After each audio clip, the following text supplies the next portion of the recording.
Yeah. All right. Welcome back, welcome in.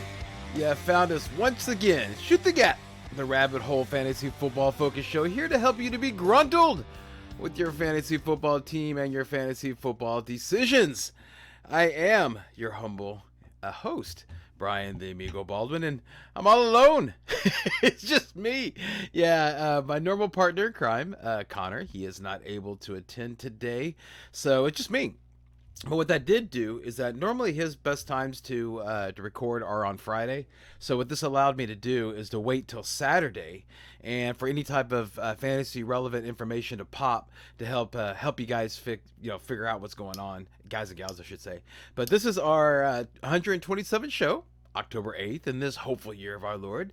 And today, the show's going to be pretty awesome. Okay, it really is. Just me, but it's pretty cool.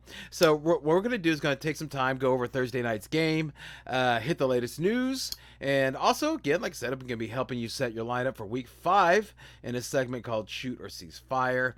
And another round of Merry Early Christmas.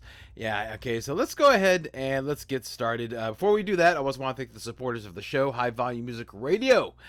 Make sure and check out highvolumemusicradio.com and also download that free app, High Volume Music Radio.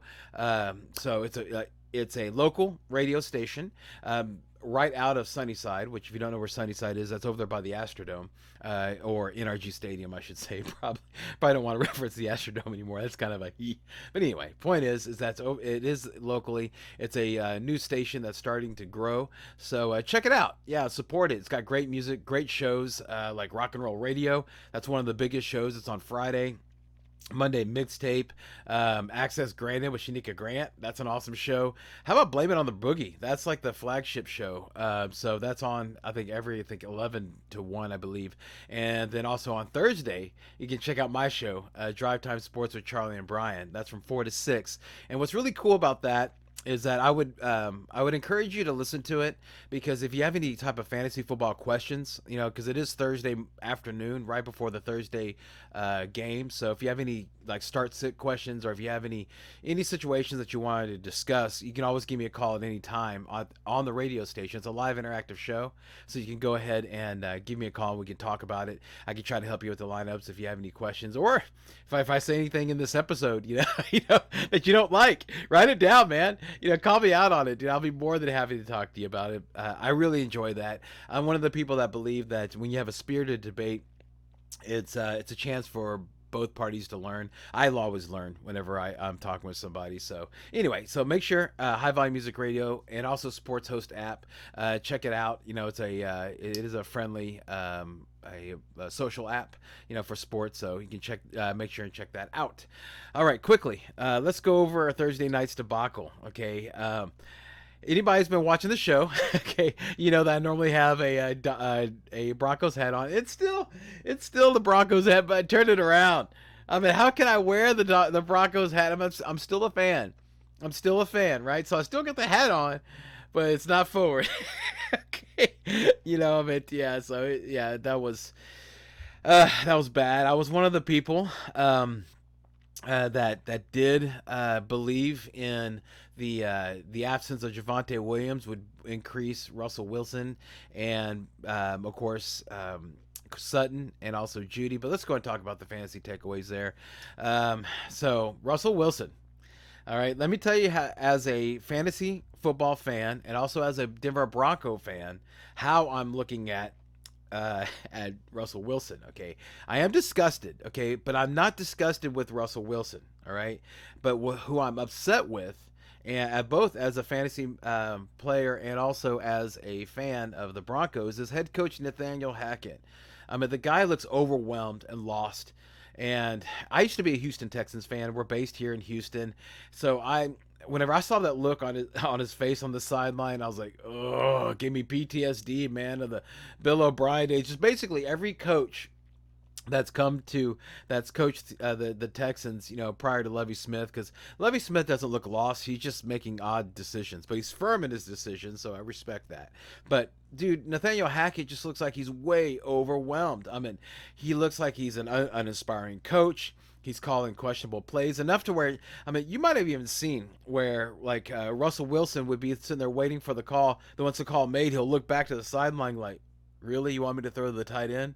That, third string tight end whenever we have, Judy and Sutton. Okay, man, you're the boss. I'm just gonna follow. I mean, if anything, through this whole mess, Russell Wilson has shown that he's a company man. I mean, hopefully you saw that press conference at the end where he was answering questions, and as he was walking off, he was like, Broncos country. That's right. I mean, saying the company line, it's crazy. Anyway.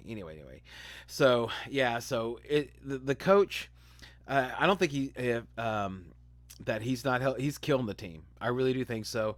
And Wilson, though, Wilson isn't really doing anything to inspire the team, and I'm not sure if he's put in the work to get on the same page with his receivers. He seems to not really care out there, but it's really hard to do that when your coach is calling uber conservative plays to start and then risky panic ball, at the end. I mean, it's crazy. Okay, the thing is that I really do figure, I really do believe that they're going to figure it out at the end. I mean, this is the first quarter of a long season. All right. So, everybody is still filling each other out. And how many times as fantasy players or just football fans, have we seen teams that just look like complete poo to start off the season, then they turn it around towards the end, and you're happy that you have them. So they're not somebody that I'm like losing faith in, and I would not recommend dropping Wilson or dropping Sutton or Judy. But here's the thing though, is that's a theory, okay? And one thing that again, if you've been watching the show, I've been saying is I don't want theories in my starting lineup. All right, Russell Wilson and Sutton are theories. Sutton now, I mean, he's a solid wide receiver. He has a solid wide receiver 2 floor. Okay, and just the problem with him is that he doesn't have the ability to hit the wide receiver numbers that you need with this offense and the way it's working. But if you don't have a better option, I mean, he's not a bad play. He's probably the best play out of those three. Out of Russell Wilson, Sutton, and Judy, I would go with Sutton. Okay, because he's not going to goose you, and he'll give you double digit scoring depending on how your scoring format. Mine has bonuses, so I was disgusted until he hit that 50-yard pass that for some reason the rookie was arguing, was battling with Sutton for the ball. What the heck are you doing? I mean, dude, that's Sutton. Okay, you're a rookie. What is wrong with you? I mean, that just shows you how discombobulated that this team is. Melvin Gordon didn't fumble. He did well. But again, same thing. He's going to give you running back 2 numbers, but he's not going to be able to hit that running back 1 that you're hoping for with the way this offense is. Okay, if you have the ability to pivot, like if you have a Dameon Pierce or if you have a Breece Hall, I would start those guys way, way, way before I would start Melvin Gordon with the way everything's going right now, especially since, I mean, where's the winter is coming, the House of Dragons music, right? Is that it's Latavius Murray's coming, and it's not like he's going to dominate, but what he's going to do, and it seems true to me, what he's going to do is make it into a running back by committee, and you're not going to be able to trust any of them. So I think this is probably the peak time to have Gordon. I did a sniper episode earlier. I said to trade Gordon. I still think you should. I don't know if you're going to be able to get as much as you could before this game, but I would still try to get away from this, mainly because the running back situation, even when the offense gets fixed, it still looks like it's going to be an RBBC. The wide receivers and Russell Wilson, I think once they get it together, then they'll be startable assets and you'll be good to go on getting exactly what you're hoping for. Let's go ahead and talk on the other side of the ball. Let's talk about the Colts. Michael Pittman. All right, Michael Pittman seems to be like a matchup guy, and also same thing with Ryan. It all depends on how the defense that he's going against. Right now Matt Ryan is not really a fantasy asset, but he would be a good like a bye week filler. Okay, depending on the matchup. What it seems to be what the formula for Matt Ryan seems to be right now is that whenever he plays against teams that don't put high pressure on him, then he looks like he's going to do fine because he does great in a clean pocket. But whenever the pocket collapses and he gets a lot of pressure, that's whenever he shows like he's an old man. That seems to be the formula, and I don't think he's a guy that you can brush with a broad stroke saying, "Oh, he's washed." I don't think you can do that. I think that's kind of dangerous to do that. In certain matchups, he's good. So, and same thing with Pittman. I think Pittman goes as Ryan goes. Good matchup, then he'll do great. If not, then I would sit him. Right now with Pittman, the biggest concern I have with him is Alec Pierce. I mean, Alec Pierce is really starting to come along. Last night or Thursday night, this is the second game with Alec Pierce. That was the second game with Alec Pierce, and this is the second time that Pierce outproduced Pittman. Last night, he had 9 targets and 89 yards, and Pittman had 8 targets and 59 yards. Okay, you see the problem I'm seeing? I'm showing, like, whenever Pittman exploded in week 1, that was without Alec Pierce. Okay, so I don't know what to think of Pittman. All right, so, the knee jerk is like, oh, sell high, while you can, but he's got so much talent, and it's obvious that Ryan looks for him first, and all the catches that Pierce have been like these circus catches. Okay, I don't know how sustainable that could be, right? And it could be that the defense is focusing on Pittman and not really worried about the rookie, but now that the rookie's showing, it could switch. I just love Pittman's talent, and it's difficult for me to recommend getting off of that. I have Pittman, and I believe what I'm going to do next week is, next week's a bye week. It's weird because I have Derrick Henry and I have Pierce. They're both bye weeks next week, week 6, I should say. So anyway, watch the videos and I'll tell you what I come up with. I try to go game by game. Fantasy football really is week by week thing, so I'm trying not to look too far, like as in who I'm going to start. I prepare for bye weeks, but I'm not trying to say I'm going to start this guy, whatever. Okay, Nyheim Hines, he was a heartbreak, and hopefully he'll be all right. It did look like he's going to get the majority of the work whenever Jonathan Taylor is out. So the first 3, he had all 3 of the first 3 runs. So we'll see how Taylor's health looks like. If he's out, and Hines is healthy, then I think that he's going to get what you're hoping for. Okay, not sure exactly who they play, but we'll take a look at the matchups. The tight ends, of course, for Pittman. For the Colts, that continues to be a weird situation. That continues to be like, it's hard to read. It's like, just stay away from it. Okay, just stay away from it unless 2 of them gets hurt. Stay away, because it's just difficult to see who's going to pop in that offensive system. All right, so I think that hits all the just the top parts of Thursday night's debacle. And how I'm looking at it as a Bronco fan. Basically, I think I told you guys. I think y'all got it. All right, let's go ahead and move on. Let's go ahead and move on to some. What do you think? You want to do some Merry Early Christmas? Yeah, let's do that. Yeah, I don't have my co-host answer for me, so I'll just pause a little bit when I say Merry Early Christmas to a certain manager, and just give you guys at home a time to see if y'all can answer it, and then I'll tell you the reason why. Most of these aren't too hard, so I think that you guys will be all right, and gals. All right, so let's go ahead and let's get started. Okay, here we go. Merry Early Christmas, Drake London managers. All right, Atlanta Falcons tight end Kyle Pitts. I didn't wait, did I? Well, I blew that one. Okay. Atlanta Falcons, I think y'all would have got that one. Kyle Pitts has been ruled out due to a hamstring injury. Head coach Arthur Smith and Kyle Pitts absent is not expected to be long term. That's what Arthur Smith said. Smith's story is that Pitts woke up more sore than usual after the Browns game, so the Falcons are trying to play it smart and safe with him rather than creating a lingering issue. it seems that basically all that blocking that Pitts did wore him out. Okay, it's what it seems like, but whatever. Until he returns, Drake London, we'll see an uptick in targets because those two were the target leaders. All right, and just a little also thing on the Atlanta Falcons.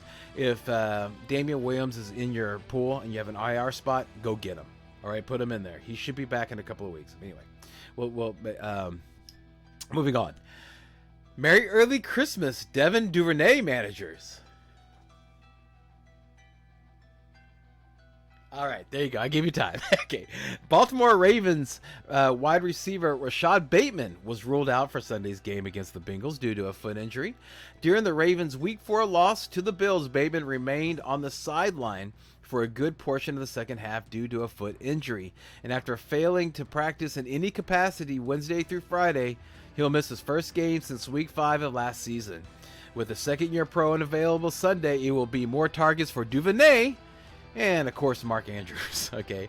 Bateman's next chance to play will arrive Sunday, October 16th at the Giants. All right. Last one. Merry Early Christmas, Donald Parham managers. Huh? Los Angeles Chargers wide receiver Keenan Allen has been ruled out of Sunday's game. And Thursday, Gerald Everett was injured with a hamstring injury. Now, Everett did get it in a full practice Friday, but I'm concerned that an older tight end that picked up a hamstring injury later in the week will be depended upon with Parham back. It seems true to me that Everett won't see the 6.5 targets per game that he's been averaging, and that Parham, who's 6'8", should be expected to be used more in the red zone. He's also been used as a deep threat, so it seems like they're going to take it easy with old man Everett and put in Parham. All right. Yeah. Okay. There you go. That was Merry Early Christmas. So hopefully you enjoyed that. So I like I said, I try really hard to come up with some stuff that everybody will like and everybody will get, but not too easy. Okay, because I don't want to go in too easy. I don't want it to make it to where that it's a cakewalk. Okay, I don't want to do that. All right, but something, just have a little fun. Yeah, hopefully y'all enjoyed that little bit of trivia there. Here we go. No news is good news. No news is good news. You ain't got any blues if you ain't got any news. Ha! All right, that was the news. All right, let's get to the news. Yeah, let's just try to go through this as quick as I can because I still have the shooter cease fire. All right, let's start off with some amazing news out of Washington. Rookie running back Brian Robinson Jr. You remember the one that was shot due to a failed carjacking? He has been activated from the non-football injury list, and he'll play this week against the Titans. What do you do with him? Wait. Okay. This is the first game back from somebody who received a very, major injury, right? I know you're like, oh, well, he's back so soon. Dude, I've gotten a bullet I've been shot before. Okay. It was my own fault, but I've been shot before in the knee. It's a major injury. Okay. It's a big thing. It's a big deal. Your body does not like being insulted by a bullet. So just go ahead and just watch what happens. I would go ahead and put him on the bench, and I would put Antonio Gibson on the bench. This might have been, your window might have closed on the ability to sell Antonio Gibson. I've said before, like in previous episodes that you should sell Antonio Gibson. I think the time is nigh. Yeah, I think, that with this news, it's an issue. Moving on, Tennessee Titans wide receiver Treylon Burks this morning has been put on the injured reserve. Okay, so what does that mean? Great news for Robert Woods. You saw what he did, as soon as he got out. It also means good news for Derrick Henry. Derrick Henry has been involved more in the passing game, and you see what happens when you put him out in space. Duh! You put a Mack truck out in the, let the Mack truck get some started. You can't stop it, right? Makes sense. 1 and 1 equals 2 sometimes, Mr. Coach of the Year.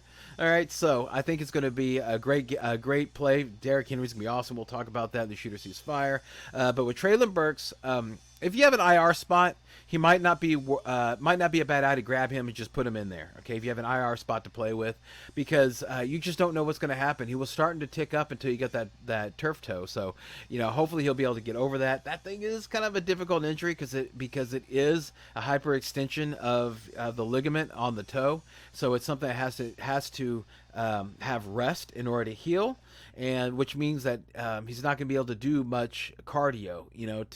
So not only does he have to worry about healing, he has to worry about getting cardio back, and he's also a rookie. So there you go. That's why I'm saying, like, just a flyer situation. We're at the point where it seems like things are starting to get picked through. So you have to go through flyer situations. You have to start looking towards the future and things of that sort. All right, moving on. Buffalo Bills wide receiver Isaiah McKenzie. All right, now he's listed as questionable for Sunday's game against the Steelers after logging. After logging in a. I'm sorry. Yeah, I hit the wrong button on my show notes, so I apologize about that. Yeah, so after logging limited practice through Thursday and Friday. Okay, so McKenzie was able to shed his red non-contact jersey Friday, but the slot receiver remains in the NFL concussion protocol at this stage. Now, if McKenzie is unable to gain full clearance ahead of Sunday's 1 o'clock kickoff, Khalil Shakir, will be in line for added snaps behind top wideouts Stephon Diggs and Gabe Davis. Now, Jamison Crowder is out with a broken ankle. Jake Kumaro is out. Okay, so also ruled out is Dawson Knox. Okay, so if that's the one that I've been saying that was going to get with McKenzie out, with Crowder out, with Kumaro out, that's the one I would say that was going to get the more opportunities. Well, he's not going to be playing. Okay, he's still trying to deal with that hamstring and foot injuries. So it's going to be if McKenzie can't go, it's going to be Shakur. So that's the guy that I would go with. All right, so let's quickly talk about the Miami Dolphins wide receivers, everybody. Okay, let's go and have a conversation. I really, I am a manager of Jalen Waddle, so I'm very pleased and happy with what I've gotten out of Waddle, except for after last week. So let's just go ahead and talk about it. So Jalen Waddle had a groin injury in training camp, but came out and balled through the first 3 weeks of the season, right? Last week was a disappointment due to something that seems true to me. All right, it seems true to me that was due to Teddy Bridgewater only having eyes for Tyreek Hill. All right, because if you're a backup quarterback like him and Tyreek Hill is there and you have an opportunity to throw to him, why wouldn't you take the opportunity, right? So I think he only had eyes for him, and the injury to Tua, I think, affected Waddle more than what we think. Okay, we forget. It's easy to forget this. I forget it sometimes. We all do, right? That these players really are human beings, okay? And seeing an old college friend that you now work with and are successful with sustain a brain injury is something that is going to mess with you. Okay, it's going to affect you. Okay, should, if you're a human. If you're a machine, no way. Right? You just keep going. Who cares, right? Broken part, keep going. But as a human, that's a friend. And you saw what he looked like on a couple Thursday nights ago. I don't need to rehash that, right? So now that we see, okay, so I think that, if you really think about it, look at it this way, okay? If you saw a good friend of yours go through what happened to Tua, then you had to immediately go back to work. I think it'd mess with your production too. Okay, so let's just be real about this, at least from the human aspect, right? Which is a lot of things we don't consider. Okay, however, now that we see that Tua will eventually be healed and he's okay, that he's going to survive this, and he's actually he's going to go see other specialists because he wants to find out when he can come back, because he wants to come back. That's a baller, right? So now that we're at this point, it seems that that would relax Waddle a little bit. Like he's like, okay, my friend's fine. Now I can go back to work, right? And you see that also that he's going to have this extra time to get in sync with Bridgewater, all right? So I know it's been limited practices that he's been in, but that might also be maintenance, okay? Because Miami needs him because they know that they really don't have a chance without either Hill or Bridgewater, right? And so it's my feeling, 2 things.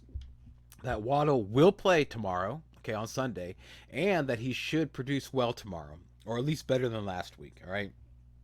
I would throw last week away, to be honest with you. That shocked the whole team. So I'd throw that all away.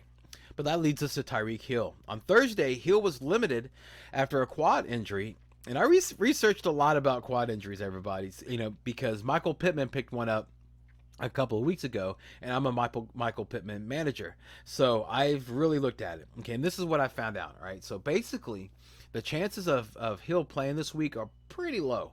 Especially, depending on the severity. He could be out for more, than a week. Okay, so basically in the quad, there's a lot of space in the quad. So if the bruise caused those spaces to fill up with blood, then he might actually be out longer, okay, than 1 week. All right, but if it's a tear, we'll cross that bridge when we get there. Let's just hope that's not what it is. All right. I'm thinking, okay, so you can tell, one thing I wanted, before I get to the point I was about to make, I could tell you, last year Hill played through a quad injury and questionable tag twice last year, and both times he underperformed, gaining under 100 yards. Okay, so I'm more confident in Waddle producing than Hill, no matter of his playing status, producing.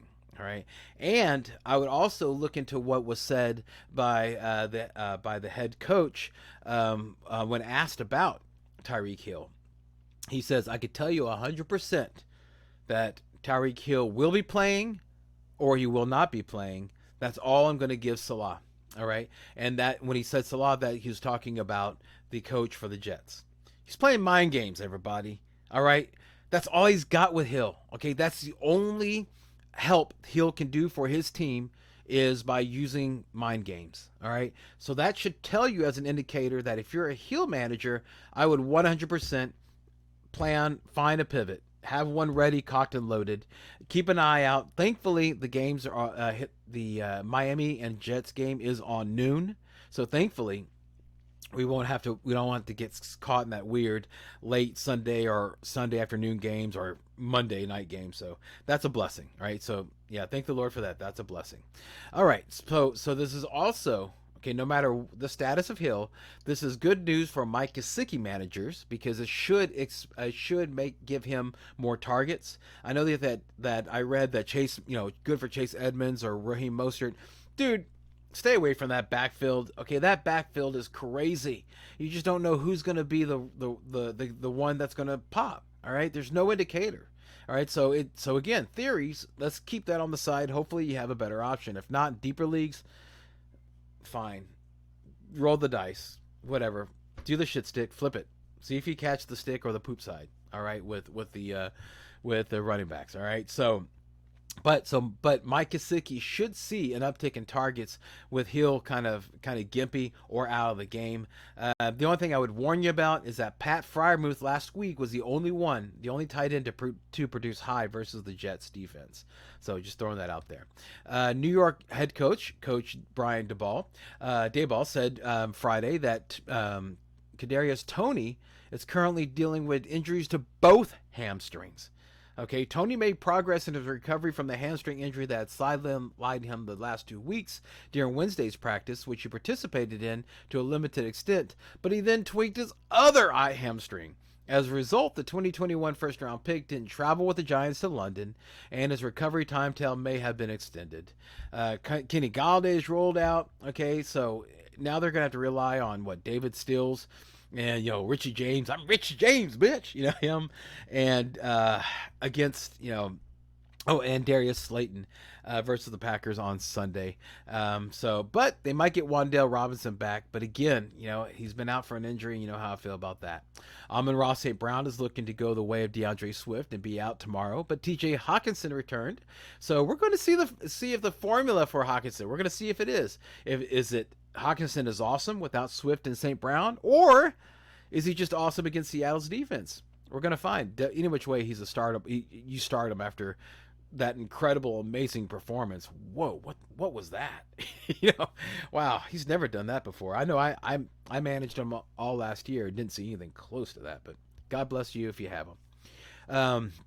Last bit of news, return to practice and looks good to go is Darren Waller, Tom Brady, Hunter Renfrow, Zach Wilson, Curtis Samuel, and Daniel Jones. They are all expected to play. All right. So, with all that said, let's move on to the shoot or cease fire. Okay.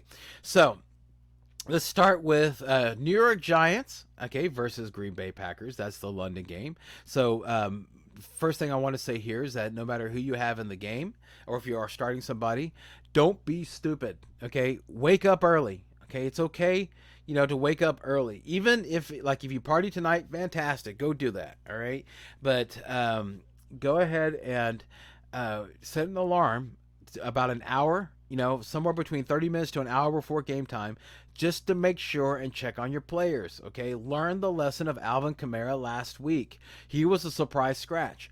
Whenever they fly over to London, any injuries that they're battling is going to be exacerbated by all that air pressure and everything, and the length in the air and everything. Again, these are human beings. They're not machines. So keep that in mind whenever you're going through these things. So that's start with Daniel Jones. Okay, Daniel Jones already told you he's going to play, right? And that and of course, as we know, if he does play, Green Bay has allowed the highest rushing success rate, okay, for quarterbacks and running backs, right? And so Daniel Jones is a rushing quarterback, so if you have him and you were depending on him, then he would be a good play if he plays. Just wake up early, make sure, and pivot. All right. Now he's averaged only 26.3 pass attempts in the last games and 157.8 yards, with a 3.2 passing touchdown to interception ratio. Okay, these won't make you inclined to look his way, as a streamer, but his rushing stats will. Okay, so just keep an eye on him. He's fourth in rushing attempts and third in rushing yards among quarterbacks with a 33% red zone rushing share. Okay, so yeah, the Green Bay defense isn't as opposing as you might think. All right, so he is startable if he plays. Just keep an eye out. Right, Aaron Rodgers. Okay, I'm one of these people that I just believe in Aaron Rodgers. All right, they're saying that he's washed, that he's not good or anything like that. I think he's going to be a strong QB1 this week. All right, I mean the Rodgers has eaten blitzes for breakfast. Okay, really he has. He's ranking first in Pro Football Focus passing grades, fifth in yards per attempt, and fourth in blitz passer rating. Okay, and that's with a minimum of 10 blitz dropbacks. All right, and that's what the Giants like to do. They like to blitz. All right, so I think he's going to do great. Okay, but you have to keep in mind that the Giants, they have the 13th lowest success rate and 15th lowest EPA per drop back allowed. But put it in context, everybody. All right, we got data. We have data. It's been a month in the season, right? So they've only played against Ryan Tannehill, Baker Mayfield, Cooper Rush, and Justin Fields, right? Those aren't really anybody that scares anybody, any defense, right? So I think that Rodgers is a strong play. If you have him, go pick him up, or use him. All right. If somebody's dropped him for some crazy reason, pick him up. All right, Barkley. Now, really, I don't need to waste time. If you have Saquon Barkley, the Lord has blessed you. Be grateful. Go to church tonight so you can see the Sunday game. All right. Give him, give him praise, or go to church early tomorrow. Because you've been truly blessed. All right. So start Saquon. How about, okay, so let's go ahead and talk about Aaron Jones and AJ Dillon. All right. The backfield is evenly split on early downs and in the red zone. Okay. Now, but Jones still has the upper hand. Okay, when it comes to passing routes. All right. Now, the biggest difference for Jones is that he's one of the most efficient running backs in the NFL. He's averaged 15 touches, turning them into 102.1 total yards per game. All right, and he's also fourth in yards after contact per attempt, and missed tackles forced.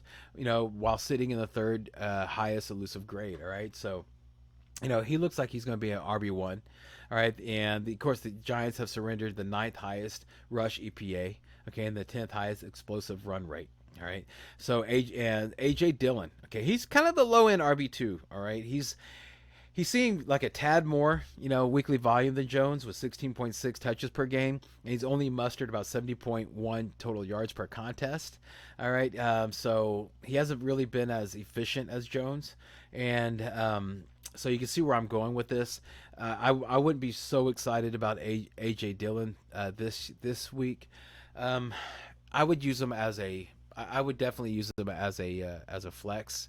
But just with the hope that he gets into the end zone. Let's talk about wide receivers.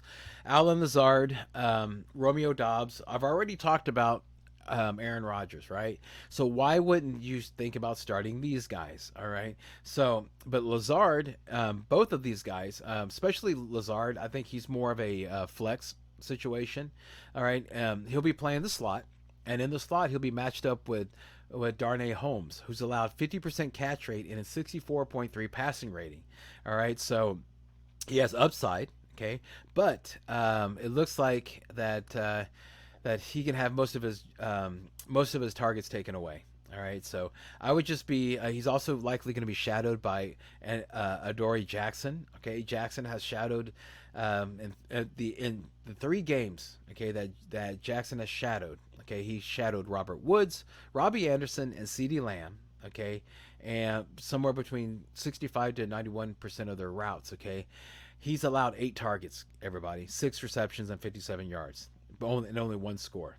Okay, and with the bulk of that production coming from CeeDee Lamb. Okay, so let me just go ahead and let you know about that. So that's why I'm saying about Lazard. He's startable, but temper your expectations. Romeo Dobbs. Let's go and talk about that dude. All right, yeah. So he's a full-time player. Okay, he has been. He's got 22.8% target share. Okay, and he's been the team's leading red zone threat. All right, he leads the team with 5 red zone looks. Okay, and he's also a yards after catch guy. He's got a 6.8 ADOT while ranking 12th in yards after catch per reception. Okay, among all wideouts with at least 10 targets this year. Okay, so you can see where I'm going with this. So if he doesn't see Jackson like I talked about earlier, he'll see Fabian Moreau in coverage, which is likely most of the game. Okay, and so Moreau has only seen 8 targets in coverage this year, but last year he was a matchup target with 65.8% catch rate, allowing 7 touchdowns and 116.3 passer rating surrendered. All right, so on the Giants, the only one is surefire Saquon. He's going to do fantastic. Daniel Jones, if you have to, that's it. Okay, let's talk about Robert Tonyan real quick. He's actually plateaued at a 61.1% route rate over the last 2 games. That is playable. Okay, if you're looking for a streaming option, all right. But he's not really an every week guy just yet. Okay, he's got 12.8% target share and 2 red zone targets. And the Giants are 22nd in DVOA against the position. So you see where I'm going with this. Robert Tonyan, I would probably look elsewhere. All right, so you might even look at Taysom Hill over Robert Tonyan. Seriously, they have about the same opportunities to get into the red zone or get into the end zone, and and with the idea that also with the understanding that anytime you see when you see Hill out there, well, for a fact that he's going to be used. Pittsburgh Steelers versus Buffalo Bills. All right, so this one, you can see. I will tell you that I tell you the weather and tell you the over and under, but everybody, it's just me here. Okay, so I'm trying to get to the points before I fall out. All right, I'm trying not to end up on the floor by the end of the show. So I'm trying to get to fantasy relevant things for you guys. Get through it as fast as I can. I'm trying to do 16 games in 30 minutes. Let's see what the Lord says. Okay, so I'm trying to pop these things. All right, so let's talk about it. Kenny Pickett. All right. Let's just get easy with this. All right. This is the Buffalo Bills defense against a first-time starter quarterback. No, you're not going to start Kenny Pickett. I can throw out as many percentages and all these numbers, but come on, man. No, don't do it. All right. Don't do it, especially against Buffalo Bills. I'm nervous about starting a rookie quarterback in their first official start. Okay. I'm nervous enough about that. So more so against that Buffalo defense. I know they have injuries, but it's the Buffalo defense, everybody. Okay, and so it's the Buffalo offense going against the Pittsburgh defense also. So there's going to be some high scoring going on. All right. So with that in mind, Josh Allen, of course, do we need to talk about it? Josh Allen, he's going to be a smash start. Najee Harris, dude, I would, if you can, pivot away from him. All right. I'm telling you, I would pivot away from him. I'd pivot away from George Pickens. Excuse me. I would pivot away from the guy I just traded for this past week, Pat Freiermuth. I would, just basically sit all Pittsburgh, man. Just sit all Pittsburgh. Okay, I'm not saying drop all Pittsburgh. I'm saying sit all Pittsburgh. Why? Because let's just see what happens. Okay, we need to see what happens. That's all theory. Okay, let's put that on the bench. Let's put the theory on the bench if we can do it. All right.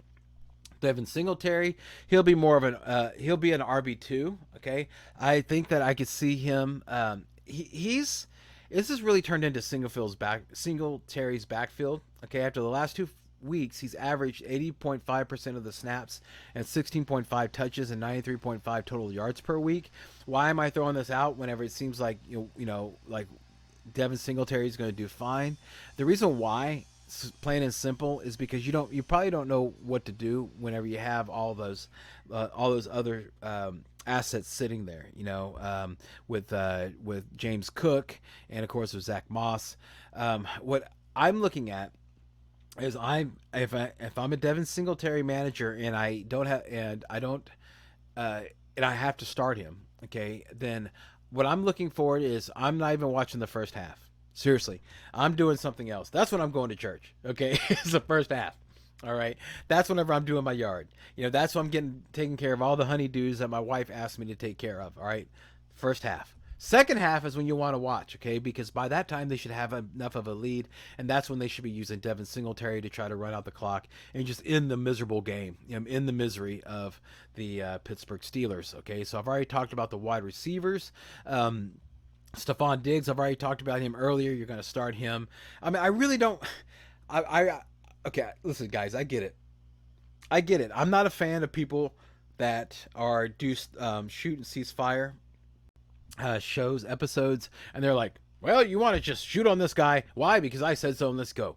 Okay, the reason why I'm doing it is because I don't think there's really any data that needs to swing you one way or the other. It's like, if you have Stephon Diggs, you're shooting on him, okay? If you have Gabriel Davis, I would shoot on him if McKenzie's not there, okay? But here's the point, guys. I'm really nervous about Gabriel Davis, right? For 2 reasons. First of all, he's not 100%, okay? And so they've been using him as a decoy. Second of all, they might not need him, man. He might not play a full game. Remember how I told you, if you're a Devin Singletary manager, just go do stuff on the first half. If you're a Gabriel Davis manager, I'd watch the first half, then go do something else in the second half, right? Because they might take him out of the game there. Hopefully he produces, gets in the end zone in that first half. So that's what I'm saying. It's my opinion, and only an opinion. Remember, I'm here to help you make decisions that you'll be gruntled with your team. So I'm not here to tell you what to do, all right? I'm just here to help you out here. All right. So, I would say if you can, I would cease fire on Davis just to make sure to give a prove it week. All right. Because it's all theory at this point. I've already talked about the tight ends. So no need to go anything there. Los Angeles Chargers versus the Cleveland Browns. All right. So let's just jump straight into it. Justin Herbert. Do I really need to give you data on to convince you to shoot on Justin Herbert? No. Okay, but there is one we do need to talk about, which is Jacoby Brissett. So let's go ahead and let's have a conversation. All right, so he's not really somebody you really want to rely on as your number one QB, right? In one QB leagues, right? But in Superflex, 2 quarterback formats, I can see it, right?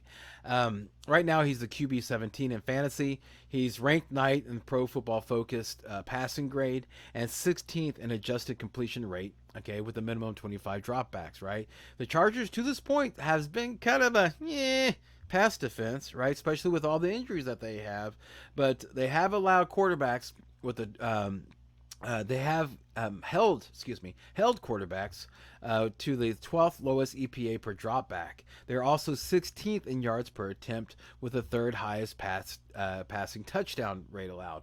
basically, this is the way I'm looking at it, okay? And you're going to hear this same refrain whenever we talk about Jacksonville and Houston, all right? Is that the Cleveland Browns are run first defense or offense, right? The Chargers are the worst against the defending the run. What do you think they're going to do, right? They're going to put the ball in Jacoby Brissett's hands, or are they going to hand it to? They're going to hand it to they're arguably if the best, if not one of the best running backs in fantasy and in football, Nick Chubb. Nick Chubb's going to smash, or it's I don't want to say that. Does that sound, okay? That's a great term, but it's somebody else's term. All right. How about we say he's going to explode? Okay. Go with the shooter sees fire. He's going to explode this week. Okay. So Nick Chubb, yes. Kareem Hunt, absolutely, man. I just told you about the Chargers. All right, and that they are using Kareem Hunt. Okay, he hasn't gotten into the end zone yet. All right, but he has through the first 4 games. Hunt has seen his yards, his work kind of scale back, but dude, he's getting 14.3 touches a game. Okay, gaining 68.3 against an inferior or against an extreme or better defenses. Now he's getting an inferior defense, so you can see where I'm going with this. All right, Hunt really is an RB2. I would say he's in a high-end RB2. Okay, he's a great flex, phenomenal flex. If you have him, I would make sure and shoot on him. Right, I really will. I really would. Okay, and then I would cease fire, dude, on Jacoby Brissett. I would cease fire on Amari Cooper. Okay, Donovan Peoples-Jones. Just what I just told you. It seems like the game plan is going to be run. That defense, okay, of Cleveland's a little banged up, and they're going against a high-power offense, but they're not going to have Keenan Allen, all right? So I'm not saying that Amari Cooper is not going to be somebody who can produce for you. If you have him and you've been depending on him, you have to put him in there. I could see you put him in there and hope and pray for something good. There's probably things in the pool that's probably not any better. I would shoot on him before I shoot on George Pickens or anything from Pittsburgh, just to give you a barometer. But I would expect Nick Chubb and Kareem Hunt to be the main workhorses. So let's go ahead and talk about Njoku. All right, Njoku again. I would go. He is a startable asset. He definitely is. All right. Now, however, the Chargers, they look tough against the tight ends. Let's talk about that. They rank 5th in DVOA, but Njoku is, but the Chargers also are 9th in yards per catch allowed, so he could be used. Okay, so he's a startable asset, more like a high-end tight end 2, low-end tight end 1, because the tight end is so thin that it's easy to be a tight end 1. So, but I really think it's going to be majority of Chubb and Hunt that are going to be hitting it. So take that. Hopefully that'll help you make your decisions. Gerald Everett, we already talked about in the Merry Early Christmas. All right, I would cease fire on Gerald Everett. I would. I'm serious. I would. Austin Eckler, I don't need to tell you. You're going to go and put him in there.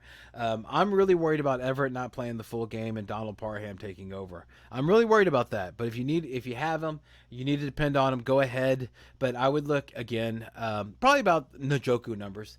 High tight end, high end tight end 2, low end tight end 1. Just because I think he is a favorite target of Herbert, so he's going to get looks, but I don't see him being in a situation where he's going to explode for you. Okay, it just doesn't seem like that doesn't seem true to me.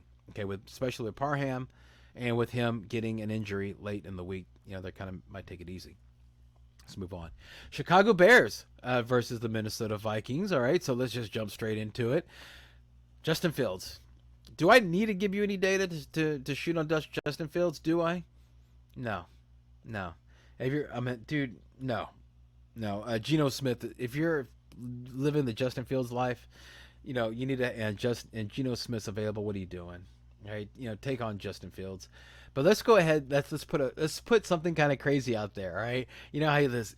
If I had a co-host, I'd put them in this tight spot. I don't, so I'll put myself in a tight spot. Justin Fields or Kenny Pickett. Let's talk about it, right? Let's talk about that. Dang, we're in a tight spot. I would go with Pickett. Why? Because at least he hasn't proved that he's nothing. Justin Fields has. All right, so that's where we're at. All right, so must sit.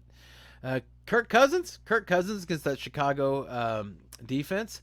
The only thing that I would tell you about this is that Kirk Cousins is a great player. All right, so Chicago's defense is 5th in EPA and 7th in success rate per drop back, 17th in success rate per drop back allowed. They've yielded the 9th lowest passing touchdown rate. Cousins is he's kind of a low QB1, or a high end QB2. All right, so it's the pressure. Cousin will work. We'll see if he can work his magic against that pass rush at home. But again, the Bears have been unable to stop the run. It's the same refrain, man. Okay, same refrain. Okay, if you can pivot from Cousins, I would. But if you can't, then expect numbers better than Russell Wilson. How about that? Okay, if you look at Russell Wilson's number in your league, and you're like, I can live with that. Then, and not saying he'll score a little better than that. Okay, so there we go on that. Let's talk about we talked about Kirk Cousins, so there you go on that. Let's talk about the running backs. This one's real easy, real simple, real easy. Don't overthink it. If David Montgomery sits, Khalil Herbert's a start. If Montgomery starts after logging in a limited practice on Thursday and Friday, he's questionable. All right. I wouldn't. Then don't start any of them. Okay, so that's just the way it goes. All right, so hopefully they'll take it easy on Montgomery, and especially if you're a Herbert manager, and then go ahead and shoot on Herbert, especially if Montgomery starts. So I would, or sits, excuse me. So Khalil Herbert, he should have a really good chance.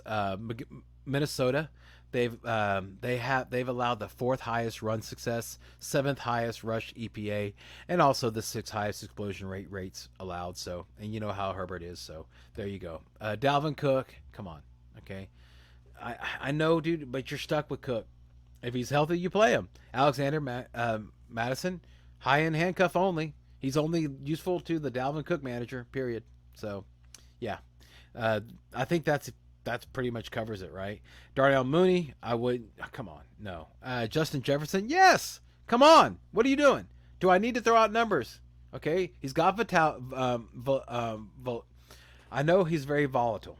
Okay, I know that, but all wide receivers are. All right, this dude's extremely talented. Okay, shoot on him. Look what he did in the first week. Adam Thielen, he's starting to grow. Okay, he's starting to grow. He has an 18.9% target share and 12.5 percent end zone target share. So he's one of those people that he's touchdown or bust. But in this situation against the Bears, yeah, man, I think he's going to have a lot of opportunities. KJ Osborne, I wouldn't even look that way. Come on, man. Let's go to tight ends. Cole Kmet, no. What are you doing? I don't care. I don't care that the Vikings have allowed the 12th most fantasy points to tight ends from the slot. All right, they don't throw. Don't do it.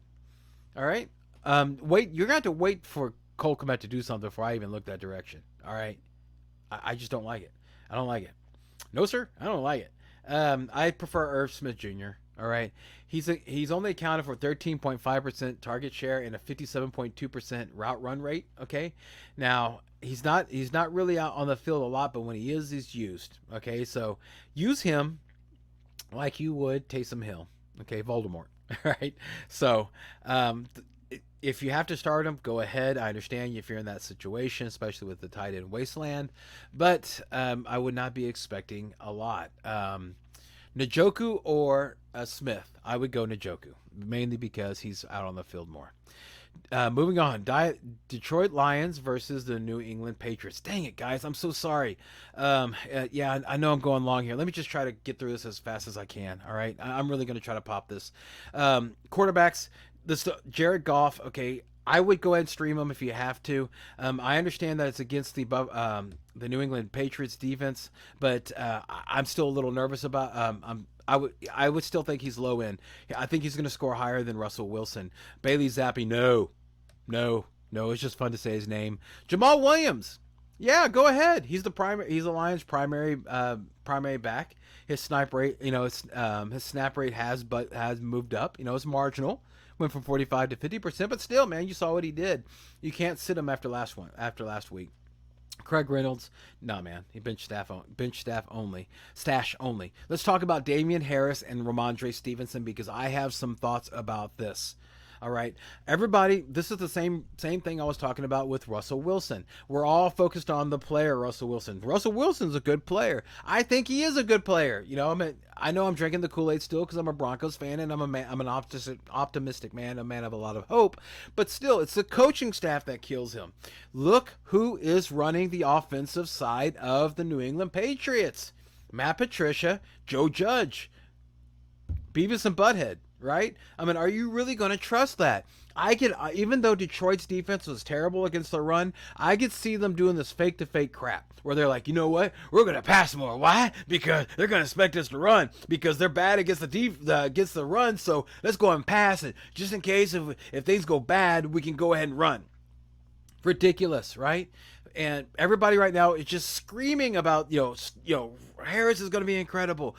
Ramondre is going to be incredible. They're great players, right? But I think that Ramondre is actually a better player than Harris. He's got more snaps. He's the preferred pass catching back. The only thing that's the problem against Ramondre is around the goal line because that's Damian Harris territory. Do you see where I'm going with this, guys? All right, so don't get so excited and think like, dude, I actually thought about sitting Dameon Pierce for Ramondre Stevenson. Okay, what am I doing? Ramondre Pierce gets everything, all right? And he's going against a defense of the I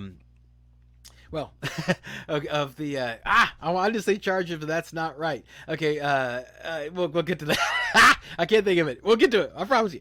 Okay, but what I'm trying to say is that Ramondre Stevenson, Damian Harris, they cut each other's ceiling. I would not expect to see take Rashad Penny's production, cut it in half, and that's what they're each going to get. I wouldn't do that. Okay, I'm actually thinking that if you can, I would cease fire on both of those guys, mainly because of the offensive thing, but. Flex worthy? Yes, absolutely. But not as one of your running backs. I'd put him in the flex, hoping for the best. Which one would I choose between the two? Ramondre. We already talked about Amon-Ra St. Brown. DJ Chark has already been rolled out. Josh Reynolds, if he plays, he's actually a good shoot, mainly because he's going to be the only guy there. He did fantastic last week.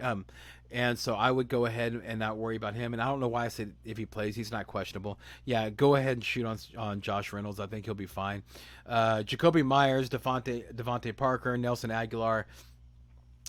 Man, I wouldn't do it. I just don't like the New England Patriots offense because you look over on the sidelines, you see those two. No, wouldn't do it. TJ Hawkinson, absolutely. He's a shoot.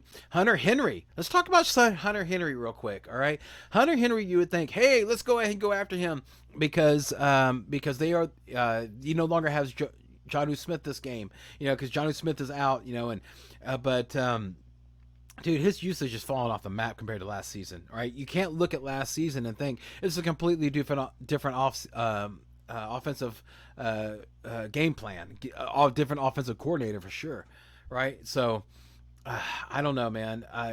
Detroit, they've been given to tight end. They've ranked 24th, okay, with the 6th most receptions and 7th most receiving yards allowed. So he's a dart throw. He's a streaming option, but I wouldn't get too excited. If you're down there, I would go ahead and shoot on Hunter Henry or Irv Smith Jr.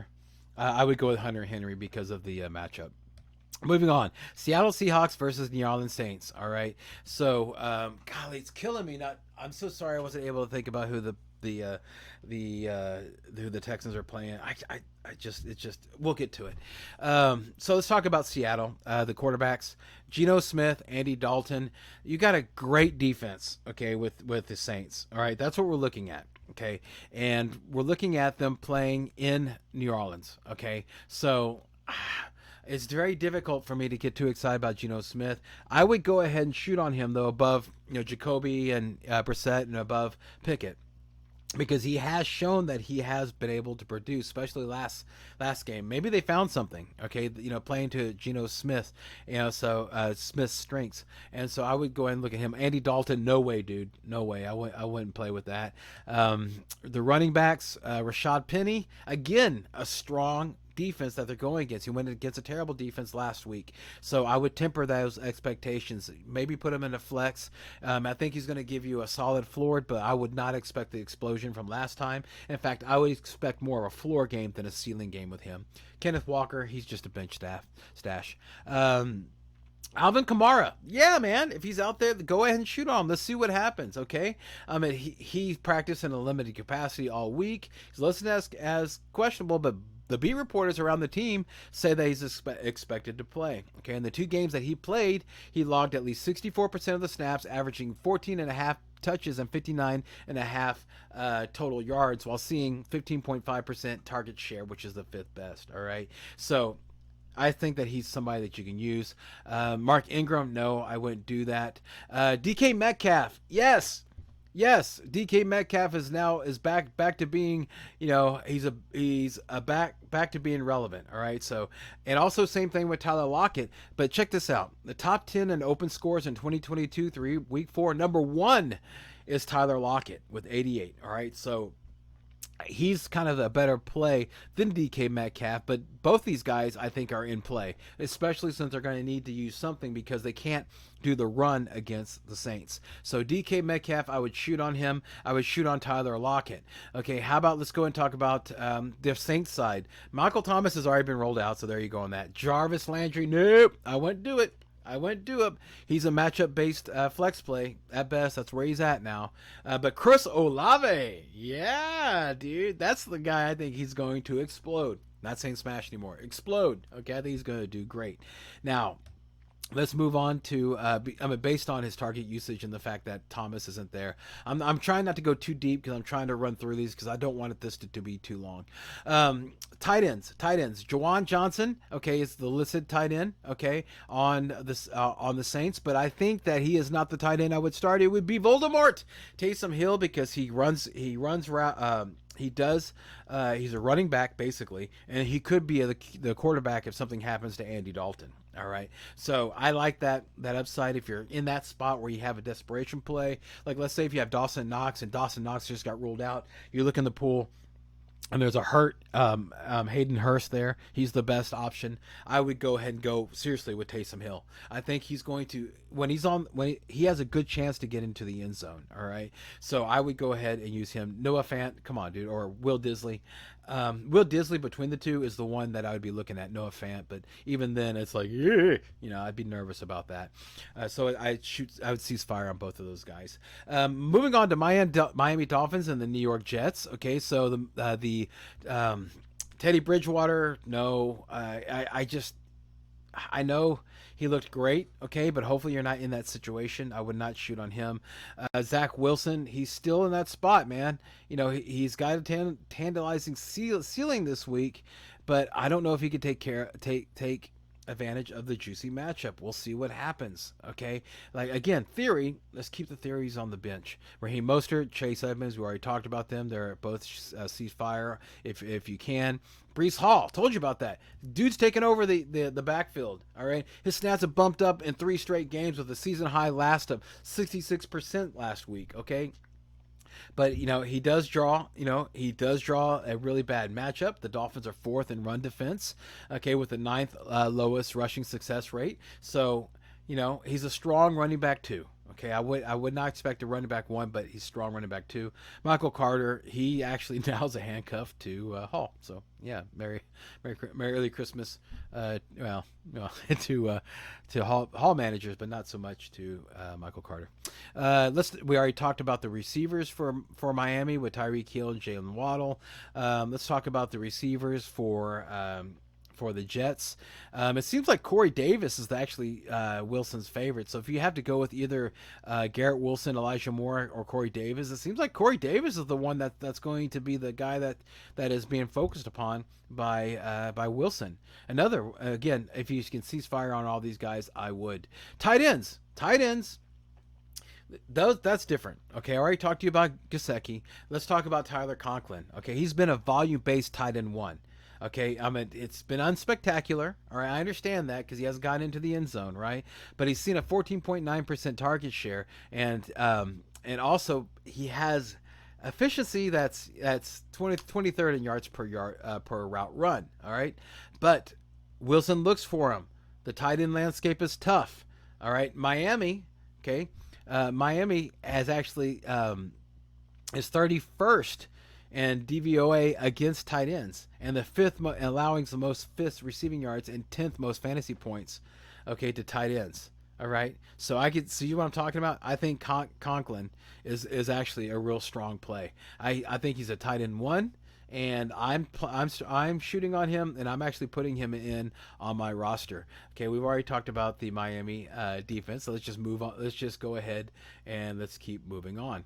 Here we go. Atlanta Falcons versus the Tampa Bay Buccaneers. Do we really need to get too deep into this? Marcus Mariota? No. Tom Brady? Dude, he's getting his weapons back. Yes. Against a terrible defense. Yes. All right. What about the running backs?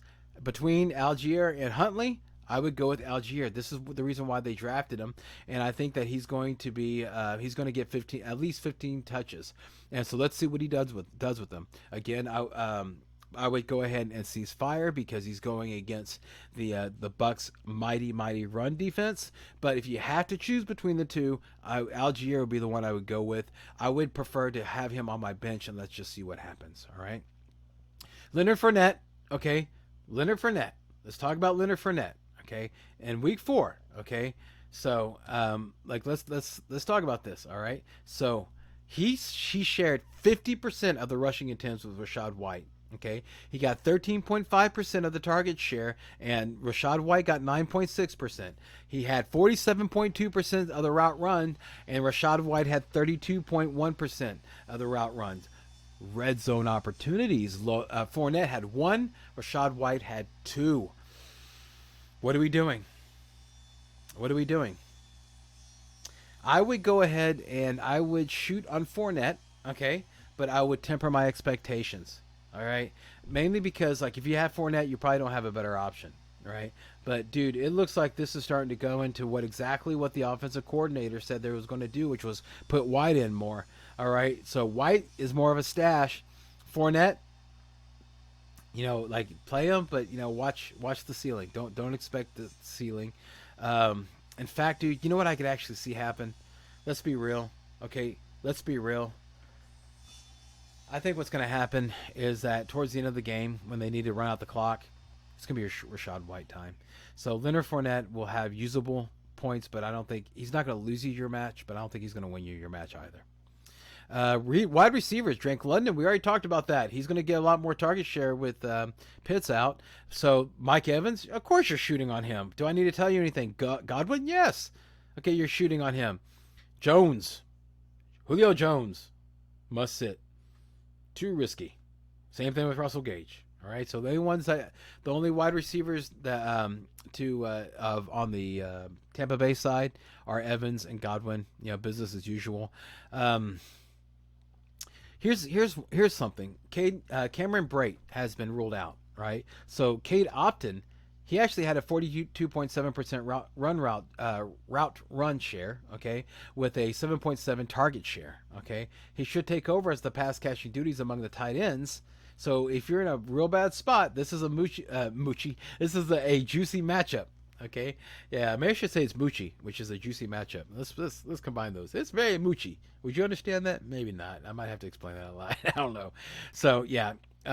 So if Evans gets blanketed, and Godwin's not able to produce that well, then I can see Auden getting a lot of targets, especially since Tom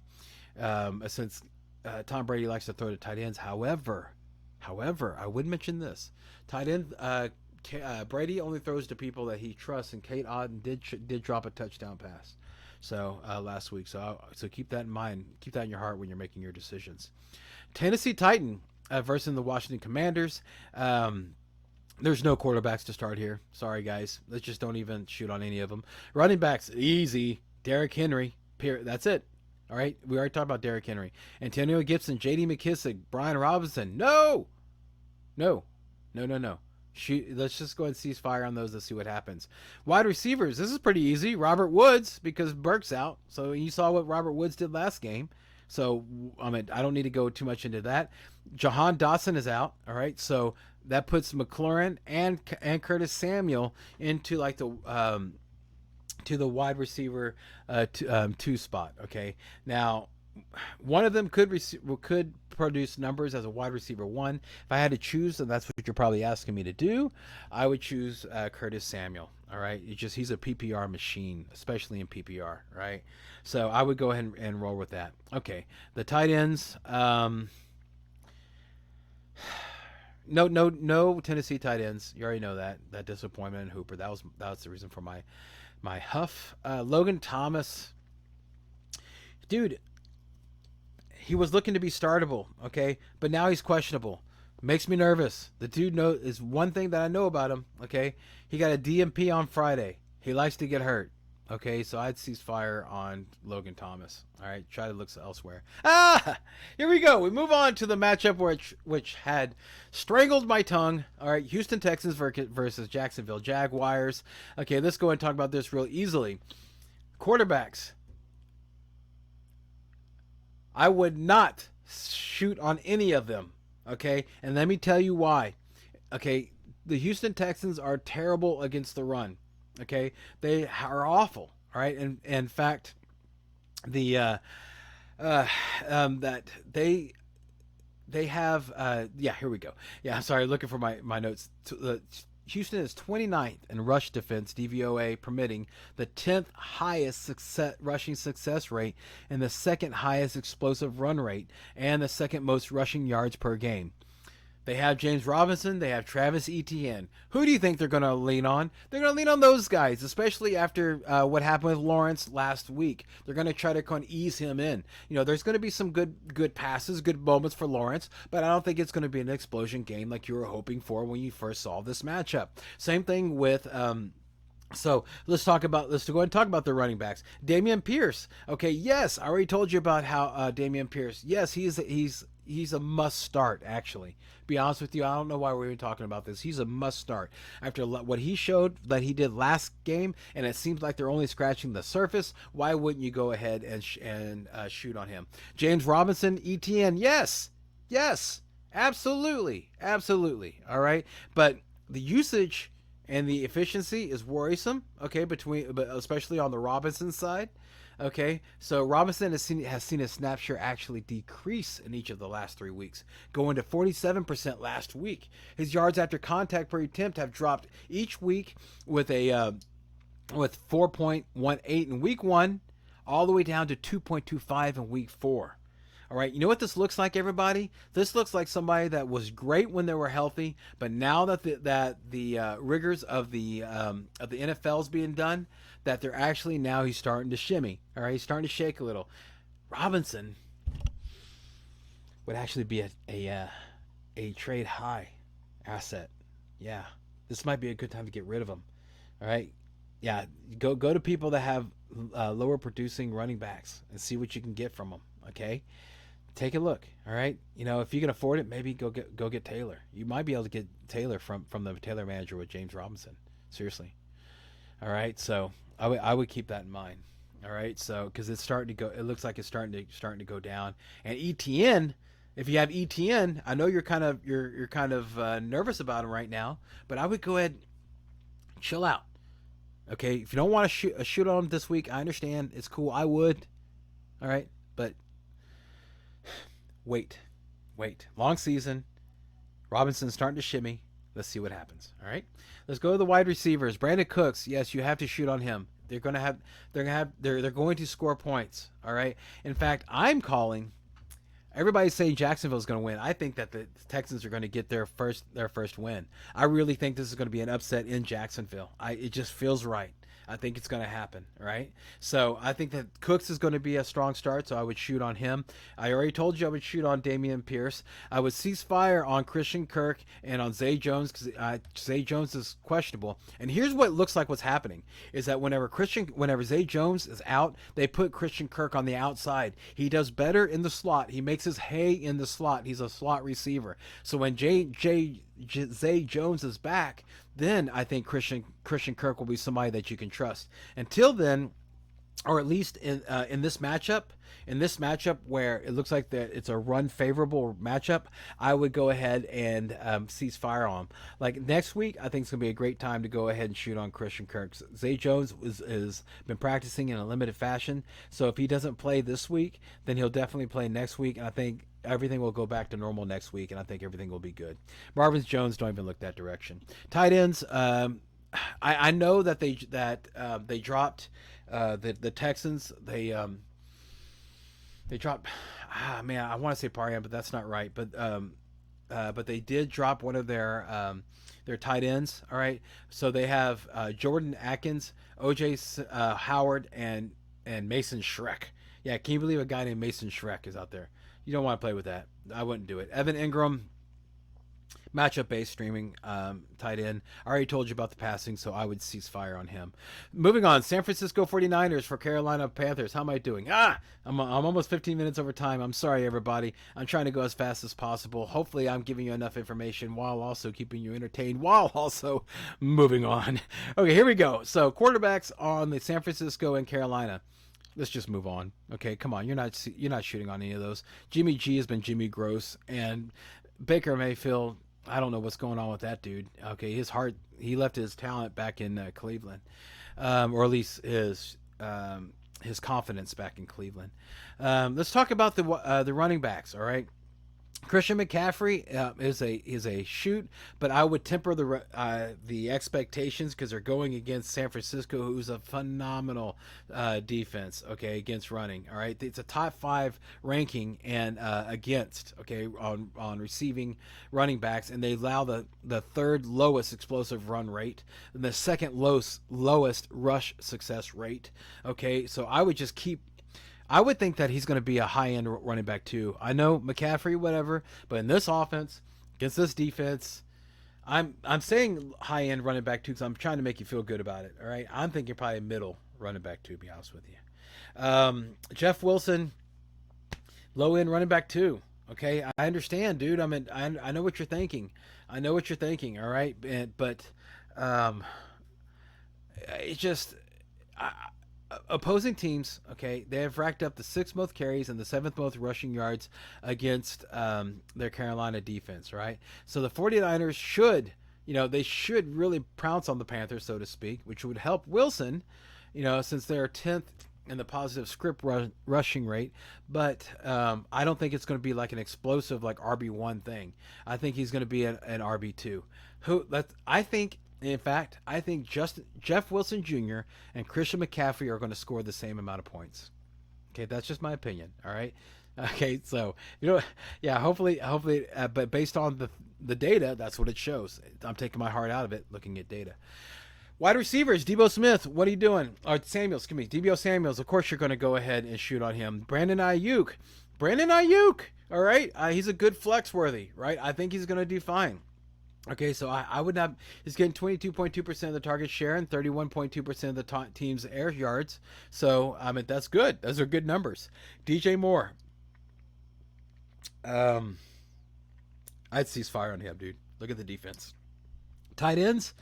Ooh, you're not gonna like this one, everybody. You're not gonna like this one. All right, but okay, yeah, that was just a notice saying that Hunter Renfrow was off the injury report. We already talked about that. George Kittle, man, you got to cease fire on him.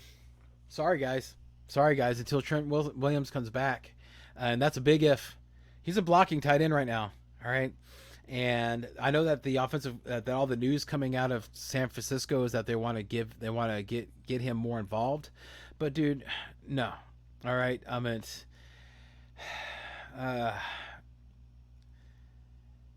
Even though Carolina has been 31st in targets faced to the tight end position, you're talking about a blocking tight end right now, everybody. All right. Okay. So especially with Trent Williams out, I'd cease fire on George Kittle. I would. I would. That's just what I would do.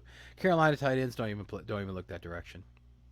All right, so let's keep moving on. Let me see how many more games that we have left. Oh, we're almost done. Almost done. All right, thank you so much for staying with me for this long.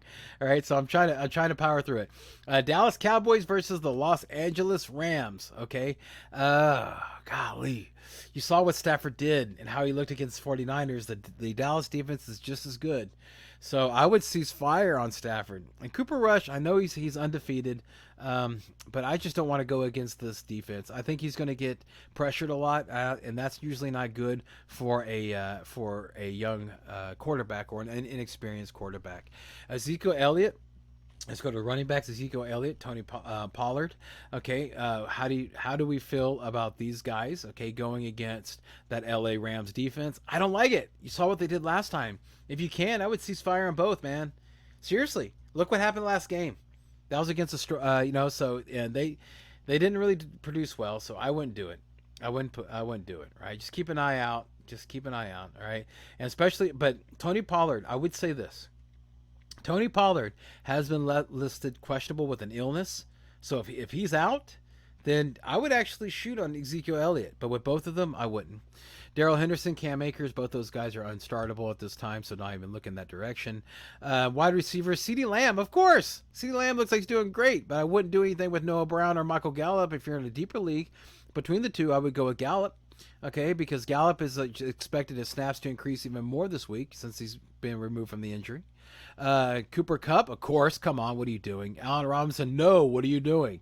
All right, so tight ends, Tyler Higbee, yes. Okay, yeah. Ride this until the wheels fall off, man. He's looking great. All right, but let's talk about Schultz. The Rams have allowed the fewest catches to tight ends this season, despite facing Dawson Knox, Kyle Pitts, Zach Ertz, and George Kittle in the last 4 weeks.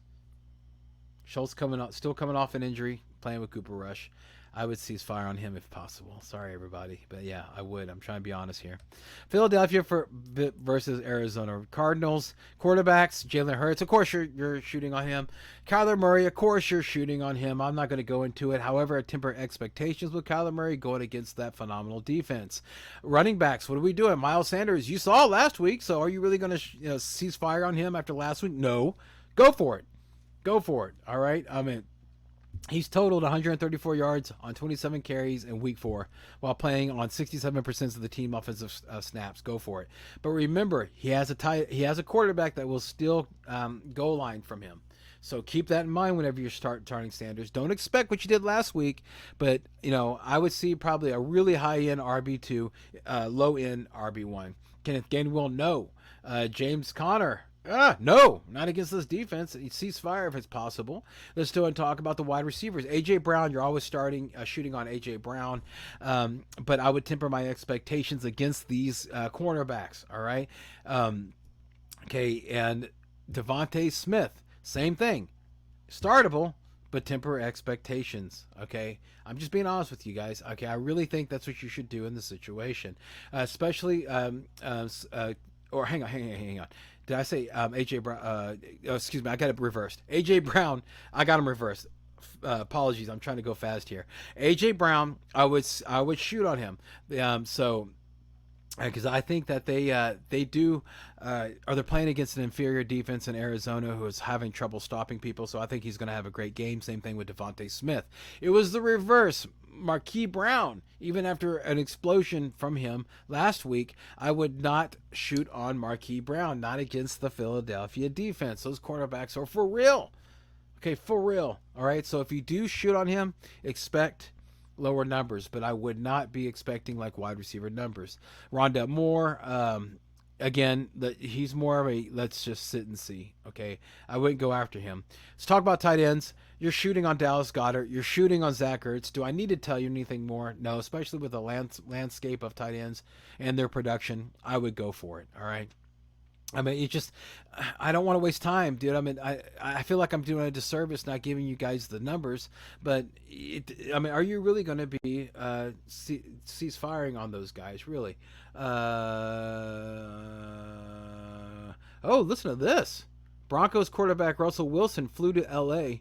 on Friday for an injection he hopes will relieve discomfort near his throwing shoulder, an injury similar to the one that sidelined Dak Prescott in camp last year. Wow, that's breaking news. I don't think that was the problem. Okay, they need to inject something into Nathaniel Hackett's head. Yeah, is there an intelligent shot? Confident shot that you can give him? All right, moving on. Cincinnati versus the Baltimore Ravens. Okay, this one's going to be pretty easy too. You're going to shoot on Joe Burrow. You're going to shoot on Lamar Jackson. There's no data that should sway you one way or the other. If you're reading data that's swaying you away from them, then you're going too deep and you're faking the fake. Running backs, Joe Mixon, J.K. Dobbins. Again, these are ones that you don't think about. You go ahead and you just shoot on them. If there's anything pushing you away from them, stop. You're just faking the fake. All right. Both of those guys have great usage. I know efficiency isn't the best thing in the world for either one of them, but dude, they're basically the best running backs on their team. Well, except for, let's be honest, with the Ravens, it's kind of Lamar is a great running back, but they're wanting to use an actual running back, and that's J.K. Dobbins. Both of those guys, definitely to me, I would shoot on them. Wide receivers, Jamar Chase, T. Higgins, you are shooting on Tyler Boyd. I would not. Just Jamar Chase and Higgins are the only one. Tyler Boyd's are more or less as a desperation shot, in my opinion. Rashad Bateman is out, so that makes Devin Duvernay a must start. So yes, I would shoot on him, but I would be more expecting flex numbers, not really like wide receiver 1 or wide receiver 2 numbers. Hayden Hurst, where we talked about him, he has a groin issue, so I would cease fire on him. Mark Andrews, come on, man, really? Do I really tell you to shoot on him? Is that really something that we're doing here? Okay, so Las Vegas Raiders. Moving on to the Raiders and to the Kansas City Chiefs. Okay, here we go. So I would cease fire on Derek Carr. Okay. No, hang on. What am I saying? Shoot on Derek Carr. Shoot on Patrick Mahomes. They're going to need to be scoring to keep up with the Chiefs, and the Kansas City defense is not something to be afraid of. Josh Jacobs, yes, you saw what he's doing. Okay, I mean, he's doing fantastic. Okay, I mean, he is actually one of these guys that you can actually start depending on. He's becoming like a must start type player here. Yeah, and so but he'll be like a running back too. He's played 72% of the Raiders offensive snaps. Clyde Edwards-Helaire, okay? He's somebody that I would go ahead and I would shoot on, because he's showing that he's somebody you can definitely do, but I would temper my expectations, because he's overachieving relative to his workload, but yet, like I said, he's overachieving, so that's always a good thing, right? Okay, and so let's go ahead and let's keep going with let's see here, is there Isaiah Pacheco? You don't need, or McKinnon. Come on, are you really? No, ceasefire on them. Wide receivers, yes, you're shooting on Devontae Adams. Hunter Renfrow, I would. He's back, cleared to play, but ceasefire. Let's see how it goes. Mac Hollins looks like a man that keeps on getting better and better, so I think that he's definitely a viable fantasy asset in bye weeks, and I would think that he's a flex starter. I think he's flex worthy, definitely. I don't recommend the wide receivers for the Kansas City Chiefs. I can't. Okay, Juju Smith-Schuster, MVS, whatever, Sky Moore. I can't recommend it, and I won't recommend it. So I apologize. All right. So there we go on that. Then see Darren Waller. Okay, and Travis Kelce. Darren Waller, I would cease fire. He's not doing well. Look at his numbers. He showed 2 weeks of bad production. That's something where you want to put on the bench and just watch it explode. Hopefully you can pivot to something better.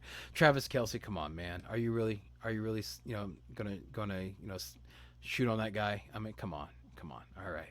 So I think we did it. I think we got to the end. We did it. And it didn't take 2 hours to do it. Fantastic.